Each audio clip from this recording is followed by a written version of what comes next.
ગુજરાતના ગૃહમંત્રીએ ગુજરાતની એક ચેનલ ઉપર ઇન્ટરવ્યુ દરમિયાન એક ચેલેન્જ આપી છે કે એ પોતે ભલે ઓછું ભણેલા છે, પોતે ભલે 8 પાસ જ છે, પણ એમની પાસે ખૂબ નોલેજ છે, વિશાળ જ્ઞાનનો ભંડાર ભર્યો છે.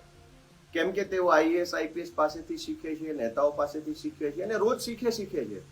એટલે એમની પાસે એટલું બધું નોલેજ છે કે એ પોતે કોઈ પણ વિષય ઉપર ખુલ્લા મંચ ઉપર જાહેરમાં ચર્ચા કરવા માટેની ચેલેન્જ આપે છે. આ ચેલેન્જને ગોપાલ ઇટાલિયાએ સ્વીકારી છે.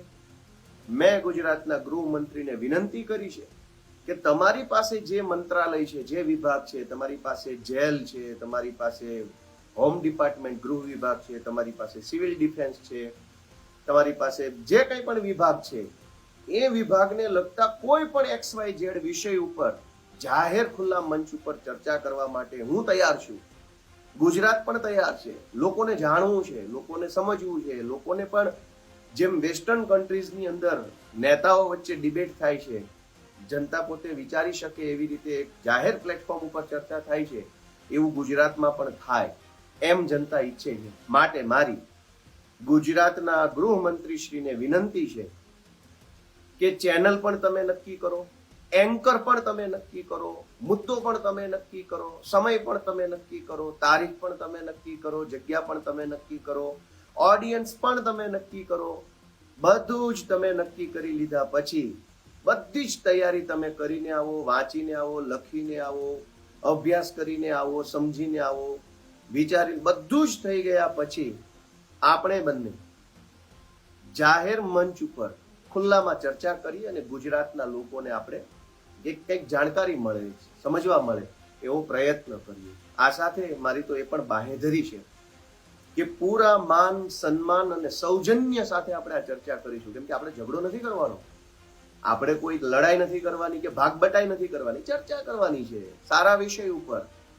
તો ગૃહમંત્રી નક્કી કરે તે વિષય ઉપર, ગૃહમંત્રી નક્કી કરે તે ચેનલમાં, ગૃહમંત્રી નક્કી કરે તે એન્કરની હાજરીમાં ગુજરાતના વિષય ઉપર ગુજરાતના યુવાનો, મહિલાઓ, બાળકો, કાયદો, વ્યવસ્થા, જેલ, પોલીસ, દારૂબંધી, જે કાંઈ વિષય ગૃહમંત્રીને યોગ્ય લાગે તેના ઉપર આપણે ચર્ચા કરવી છે.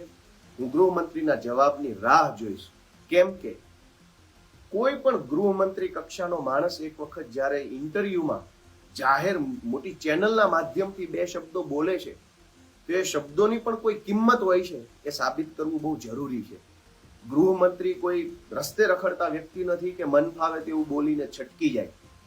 આજે જો ગૃહમંત્રીએ ચેલેન્જ માર્યા પછી, ચેલેન્જ આપ્યા પછી અને મેં ચેલેન્જ સ્વીકાર્યા પછી જો ચર્ચા નહીં કરે તો ગુજરાતની જનતાને એવું લાગશે કે ગૃહમંત્રી બોલ બચ્ચન કરે છે, ગમે તેવી ફાંકા ફોજદારી કરે છે.